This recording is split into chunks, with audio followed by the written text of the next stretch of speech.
Welcome to Three Thoughts On. Today we continue our series on resilience, and my guest is Airin Avery.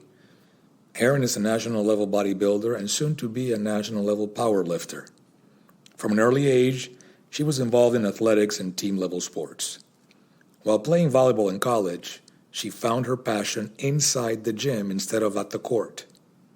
Since then, she embarked on a transformational journey that led her to become the national bodybuilder she is today, all while also completing a PhD in materials chemistry. The path she chose was not easy, but she stuck with it, surrounded herself with like-minded, supportive people, followed the process, and now runs a successful coaching business helping women attain their fitness goals. This series on resilience is not just about doing amazing feats as running across the Sahara desert. It is also about doing great things for your body, all while managing a busy life. I think Airin's story is inspirational and will resonate with you as we discuss the ups and downs of her journey to become the entrepreneur, coach, and bodybuilder she is today. I really enjoyed our conversation, and I know you will too. And now, Airin Avery.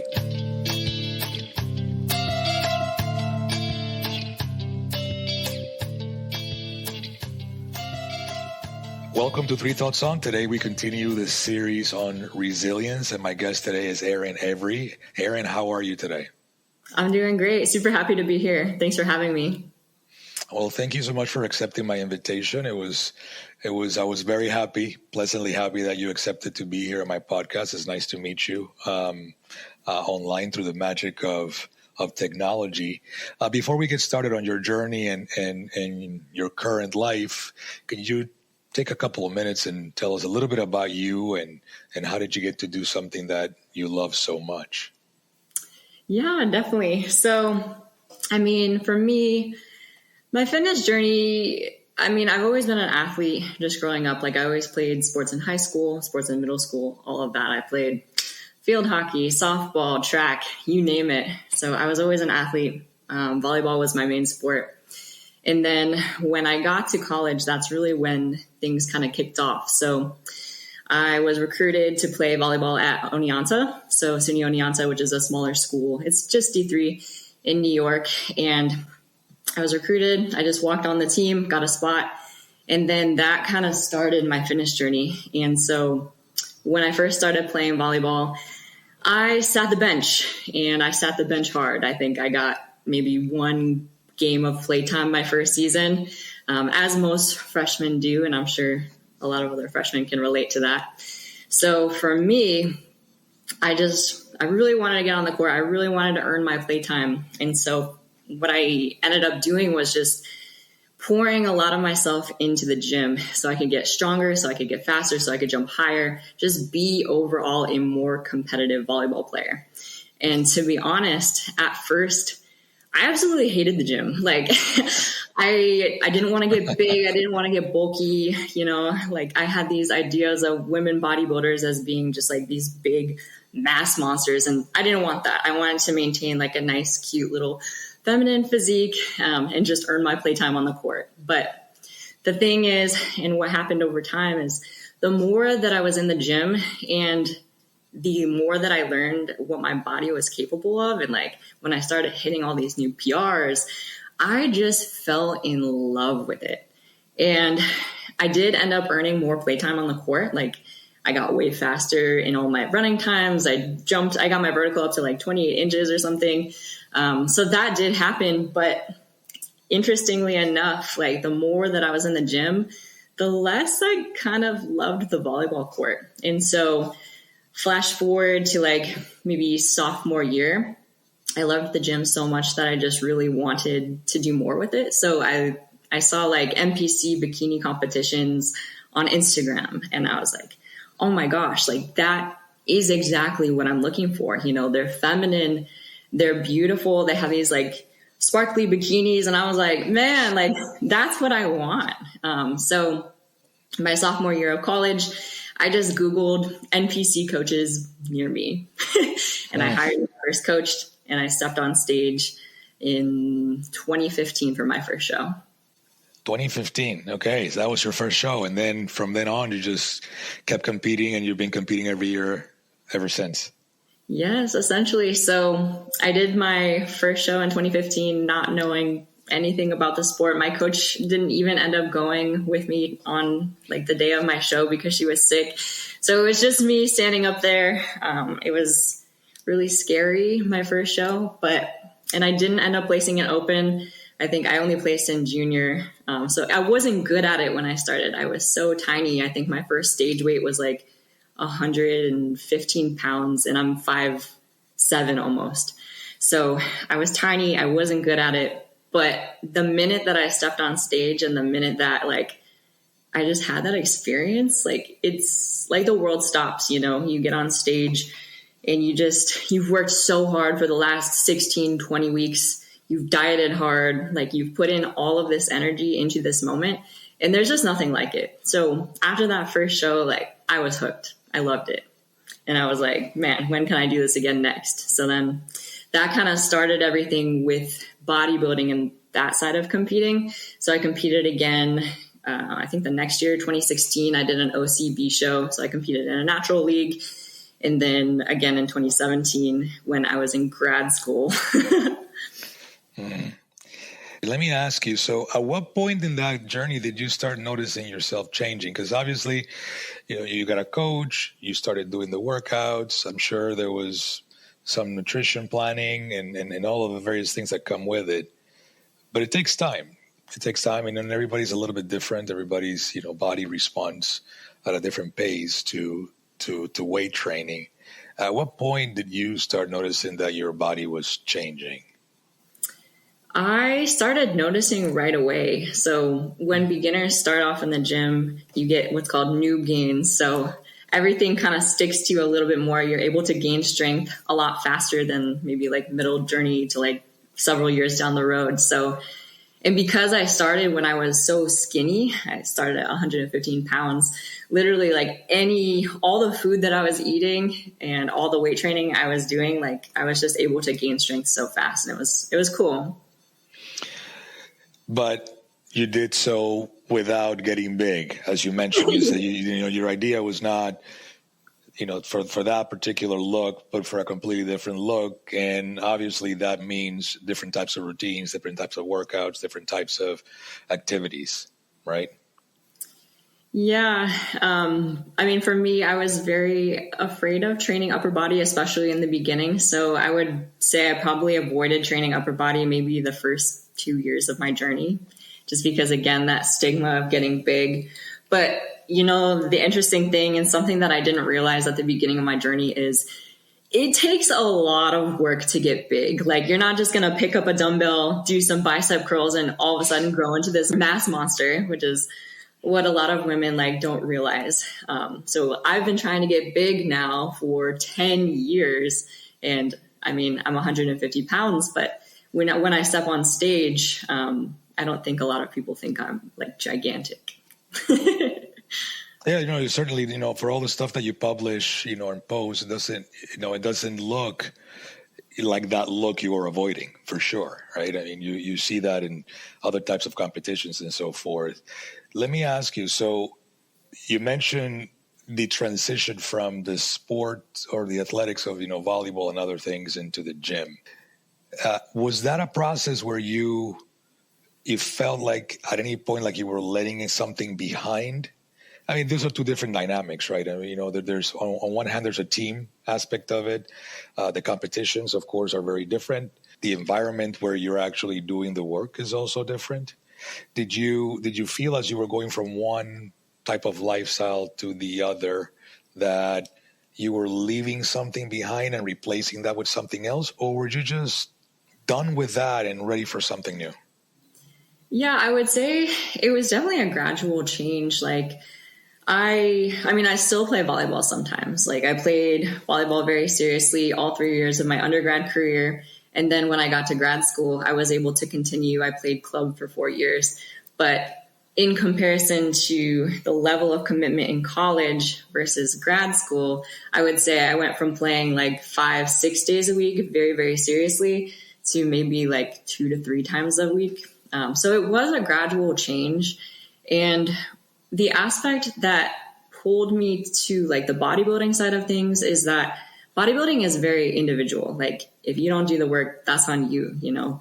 Whereas like volleyball is more of a team thing. So you can't really control all of the outcomes. Like if your teammate's having a bad day, they're just going to bring everyone down with them on the court. Whereas like with bodybuilding, like I have the power to get my ass up every single day, get the work done, and just put in the reps. So that's all on me. No, that's very interesting. And then, and there's a level of accountability, like you said, that this is you. It's like, you know, working by yourself as a consultant or being part of a company, or having a team that you can rely on or that can pick you up when you're not necessarily feeling well. But also, I assume that you do have some sort of a team, right? You have coaches or other builders that support you in this journey, right? It's not just you alone. Yeah, definitely. And I mean, the higher and higher up you get in the sport, as far as like from a competitive aspect, the larger your team becomes. So, I mean, for this last show, I've competed now in over 15 shows. And my last show was in June at Junior Nationals. And for that show, I had my bodybuilding coach who did like my nutrition and posing, my workout coach, which is actually my boyfriend who coaches for me full time. He writes all my programming. I worked with a food psychologist for a long time on my relationship with food, especially because it can get pretty restrictive with bodybuilding for periods of time, for sure. And then I also have worked with a business mentor and a therapist on all of those aspects leading up into the show.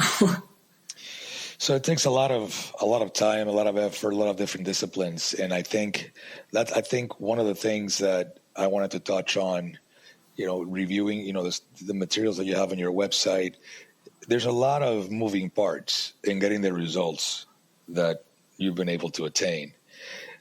In those, like you said before, it takes time for the muscles actually to grow in a way that's noticeable in a meaningful way, which means an enormous amounts of discipline. How do you do that while balancing? You have a relationship. You mentioned you have your boyfriend. You were in grad school. I think you've already completed your PhD, yep. Right? So, which I've been that path. That's no joke. You know, grad school is very demanding. So you got grad school going on. You got a relationship that you want to nurture. You got things that you have to do outside of everything, and then you have all the training and then the competition. How do you go about doing all that and maintaining balance? Yeah. So, I mean, I'll just start off by talking about my experience in grad school, because I think that's what most people relate to is how did you do all these things at the same time while getting a PhD? So, I mean, for that, I think progress over perfection is the biggest thing that I would say. Like, obviously, not every day is going to be perfect. You're not going to be able to get to the gym on days where you're running experiments in the lab that are taking like 14 straight hours. You have to plan ahead like crazy. When I was in grad school, my entire life was logged out in Google Calendar every single day, like down to my 15-minute breaks, my lunch breaks, 5 meals a day. Because that's how rigid you have to be if you want to be able to be competitive in bodybuilding while doing a PhD, because there's just so much that goes into both. Yeah, so my Google Calendar was crazy. So now the PhD is over. So you've kind of regained a portion of your life. What have you done with that time that before was quite blocked off? That has also been a very big adjustment. So now that I am out of grad school, I run my own business with coaching. That's what I do full time. I do coaching and social media. And so that has brought on a lot of struggles in itself, because you would think, oh, now that you have freed up all of these hours from doing your PhD, you have like all the time in the world to do what you need to do. But the issue now becomes nobody is on top of you telling you when to get to class, like when to do your homework. You know, now you're the own boss. You're your own boss of all of the time. And so you have to be disciplined in your own way, because it's easy to just sleep in until 10 a.m. be like, oh yeah, I can write that program later today, or I can just take a nap and, work till midnight. So you have to be a lot more rigid in your own way. Otherwise, you're not going to do very good in business. No, absolutely. Absolutely. So let's go back to one of the things that I want to touch on is there's a lot of myths associated with the work that you're doing, or for that matter, the life of an athlete. People see the results, people see the end, right? They don't see the entirety of the process. They don't see the 10 years, the 15 years, everything that you've been doing to get to this point. How has that journey been? Because the myth is, oh, well, it's an uphill battle. Or the myth is, well, maybe it's not that difficult. Oh, well, you just have good genetics, right? Good genes, right? Mm-hmm. You just have a good team. You just have plenty of time to get all that done. Like, how do we zoom out from all that and look at over that time that you've been doing this? There must have been ups and downs, just like in everything else, but obviously trending up. Right? It's up and down, but the trend is upwards. Otherwise, you wouldn't be here. Mm-hmm. What are some of the things that you can pinpoint looking back, say, these were the myths of what people think this is like? This is what actually was like for me, your personal experience. And this is what I had to do to overcome that, which is what the resilience aspect of the conversation comes in. Like, how do you, to do something like this for that long and hopefully longer, there's got to be an element of resolve and will and grit, right? Tell me more about that. Yeah, so there's two things that come to mind immediately. So one is going to be like my start in grad school and kind of how people view athletics when you're in a chemistry program. So when I first got into chemistry, and I think I was in my first year, people were talking smack, and one of these girls said like, oh, how can she look like that and be good at chemistry? She must have done something else to get in here. And, that just goes to show like people aren't used to prioritizing fitness alongside academia, which is one of my gripes with grad school. So a lot of times people would see me go out of lab like in the middle of the day, just to go like take a 2-hour break to go to the gym. And I would be like the lazy grad student, like, oh, she's not serious about her experiments. She's just going to the gym in the middle of the day. And people didn't really take me very seriously in chemistry at the beginning of my journey. But the important thing was to just like stick to my guns, not listen to them, and do my schedule in my own way. Because a lot of times in grad school, people will come into the program, they'll be super excited to start, and you'll notice like several years go by and they're kind of like angry and, just like grumpy and sad and depressed because they didn't do a good job like prioritizing their life outside of the lab. Their life became the lab, They didn't prioritize any hobbies. They didn't take a lot of time with loved ones. They didn't prioritize their health above all. For me, going to the gym was my escape from like the lab. It helped me like maintain my mental sanity. A lot of people will ask like, how did you take time to go to the gym during grad school? And I was like, how do you take time not to go to the gym? Like, are you okay? Because it's just like that release and that like reset throughout the day. Well, let's zoom in there for a moment, because I think that just within that you just mentioned, there is yet another myth, right? How much time do you actually need at the gym to get the results that you seek for the particular program you're on? Correct me if I'm wrong, but I think part of the reason why people were having this kind of reaction towards what you were doing is because there may be a stigma or a myth that in order to obtain results and look the way you do, you have to spend endless hours at the gym. Mm-hmm. And more we see that that's not the case. Is that, your experience as well? Yeah, I couldn't agree more. To give you some perspective right now, I only currently train 4 days a week for about an hour a session. And that's I'm a national level bodybuilder and soon to be national level power lifter. So that's all the time that I spend in the gym. And people have this idea that you have to be in the gym grinding 6 days a week for 2 hour sessions to look amazing.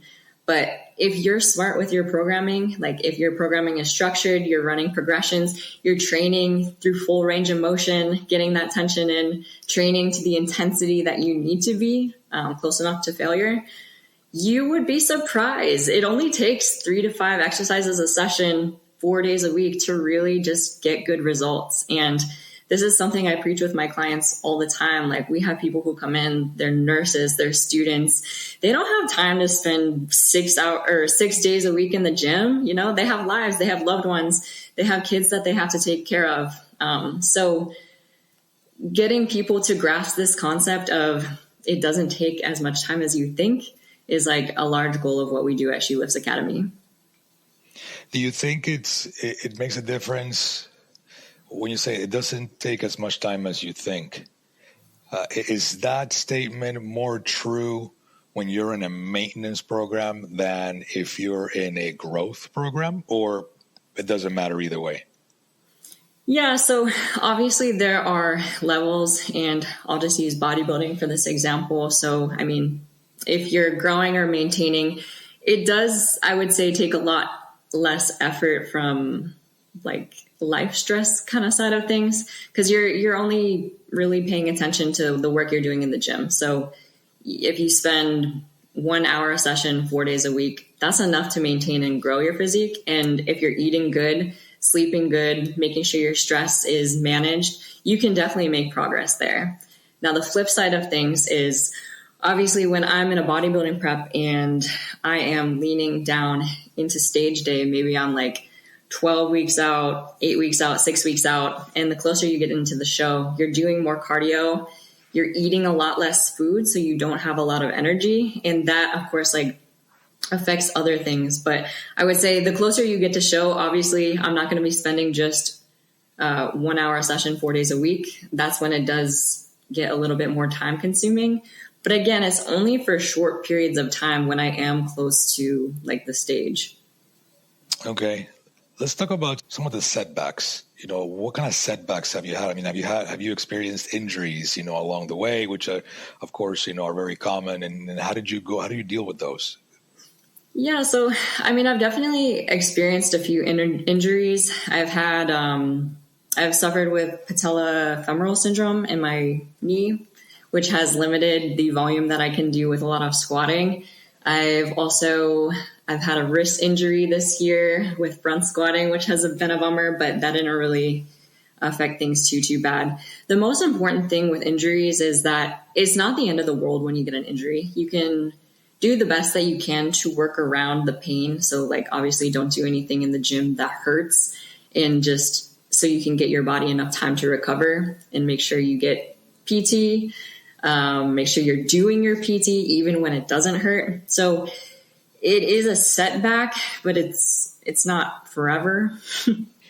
Interesting. Let me ask you a different question. What are some of the things that you've learned along the way that now looking back, you look at and see, I really wasn't doing that the right way? Mm-hmm. That now that you've had, more experience, a bigger group, a bigger support group, the coaches, and the rest of the community, because at least from the outside looking in, it looks like a community of people who are all going in this journey that you've embarked on. Looking back, can you pinpoint to things like, that was not a good way to exercise, or that was not a good way to go about my routine? Yeah, definitely. So when I did my first prep, obviously I didn't know a lot about the sport or the correct things to go about it. And I just went with the first coach that I ever had. And granted, she did teach me a lot about the sport, but there is a lot of things that I would change now looking into it. So to give some examples, my first prep, I ran a meal plan from 20 weeks out all the way into show day.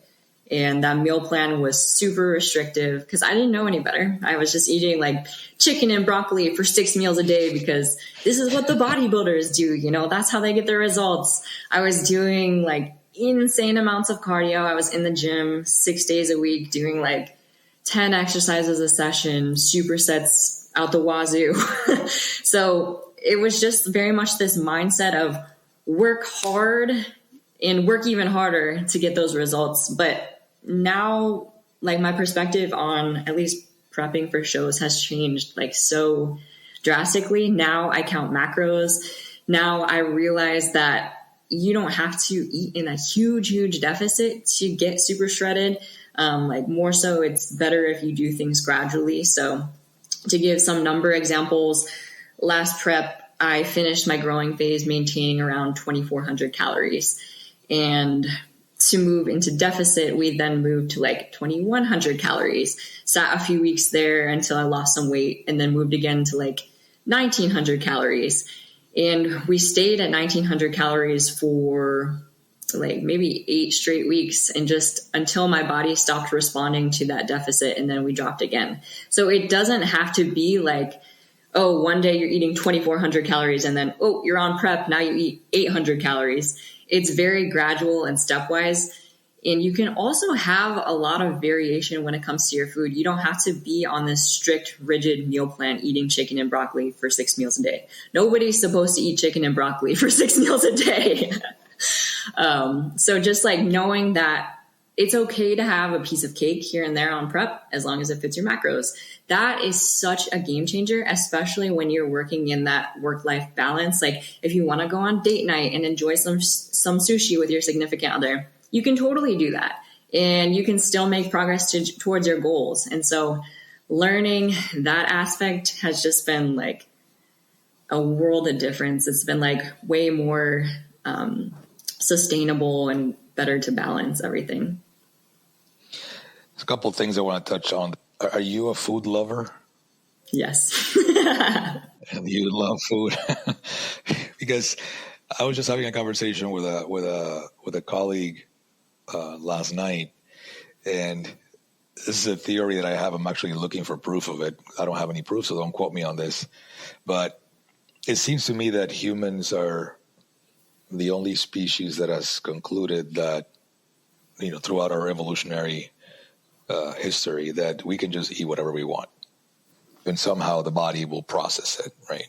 You look at other mammals, a horse eats the exact same thing its entire lifetime, every day, right? Mm-hmm. And you can go down the list, you know, and, you know, every animal mammal out there, they eat 3, 4, 5 things, you know, at most.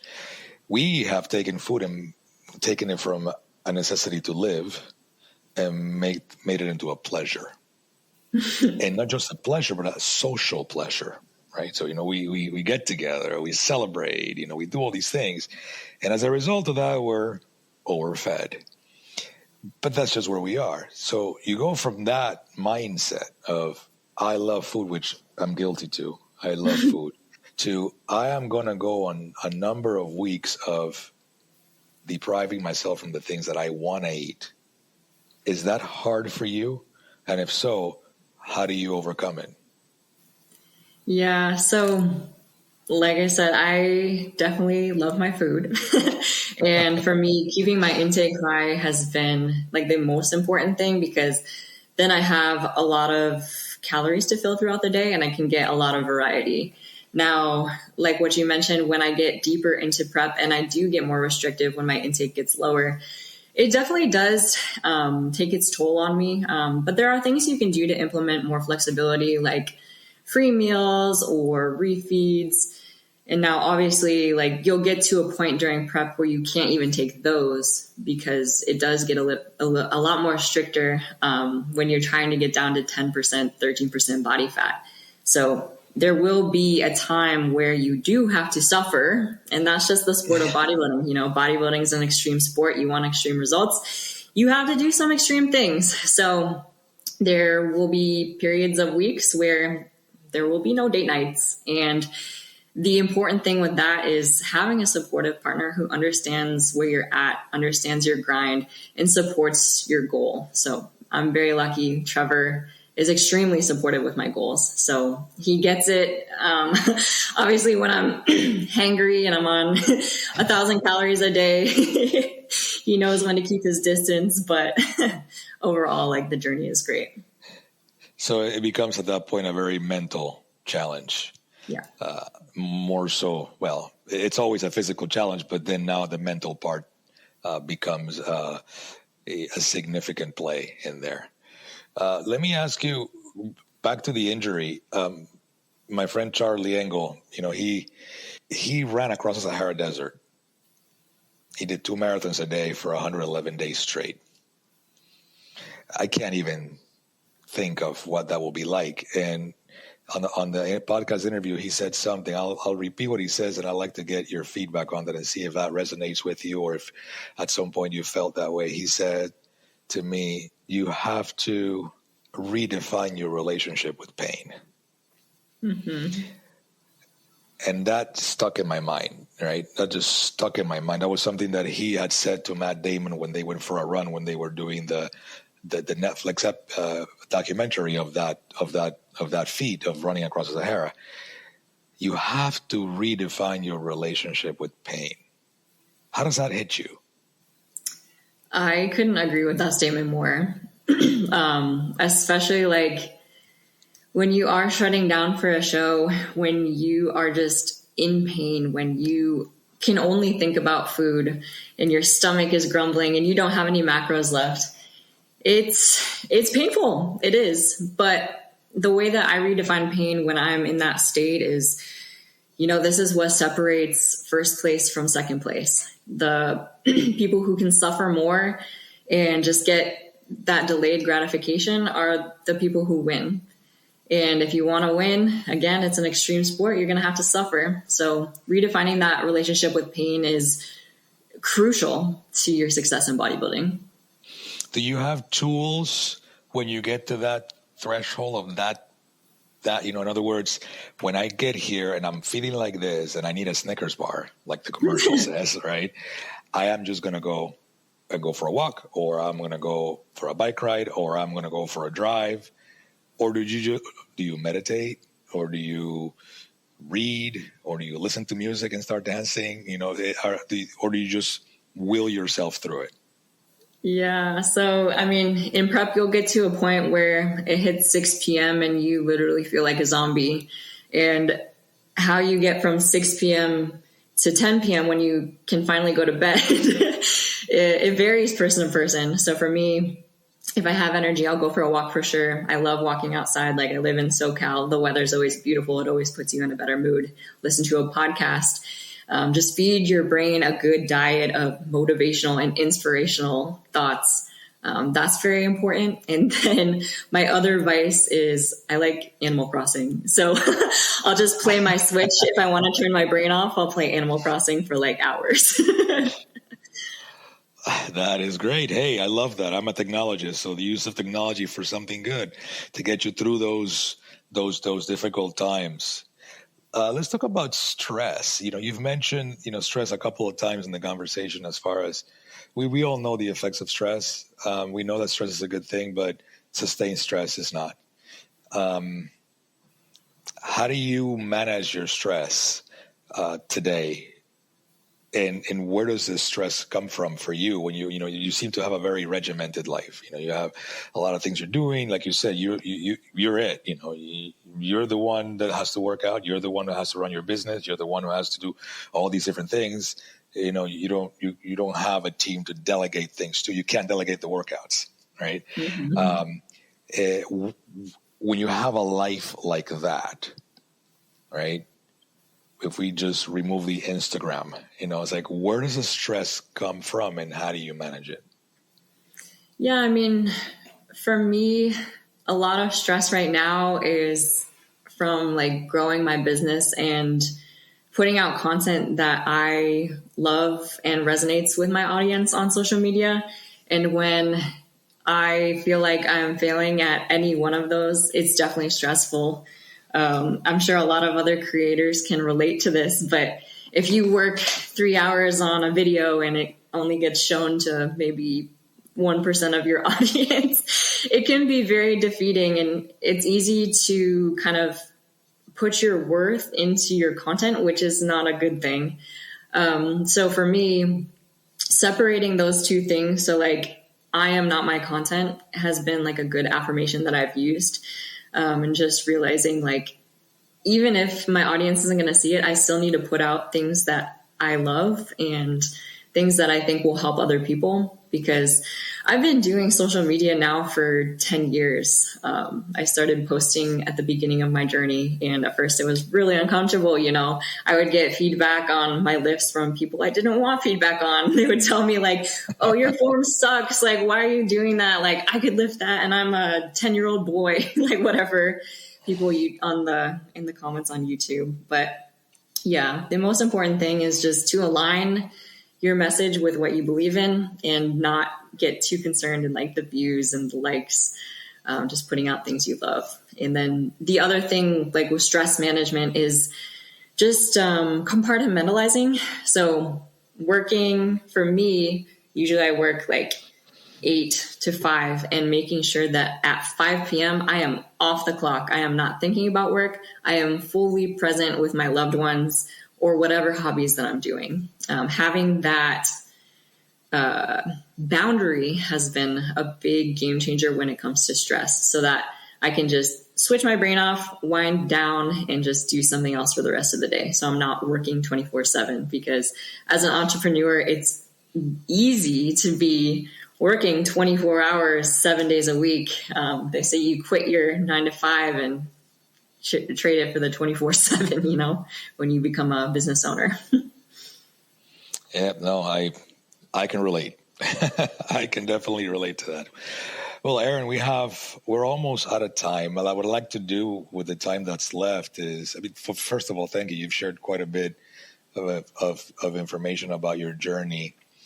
At the end of the day, my hope with the podcast is to inspire people out there to look at people like you and look at what you've accomplished and realize that they can do that too.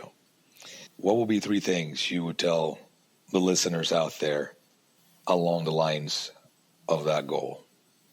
Yeah, I mean, for me, it's not caring what other people think or what they say. Don't listen to them when they cast their doubts on you, because at the end of the day, like, you only get one life. You only get to live it once. So just do things that you enjoy and figure it out. It's not going to make sense all the time as far as like your direction, but as long as you're doing what you enjoy and just putting your energy into alignment with those goals, you're going to get there. Well, great. Well, thank you so much for, and actually, where can people find you?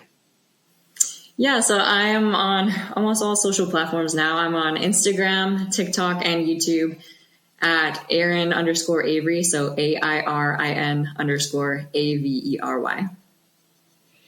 Excellent. Well, Airin, thank you so much for making the time. I know it's Friday, and I'm sure it's as beautiful in Irvine, or where in SoCal you are? Is it in Irvine? Yep, Irvine. As it is in Lake Nona, Orlando here. So, thank you very much for making the time. Thank you for what you're doing. You are truly an inspiration. My daughter follows you.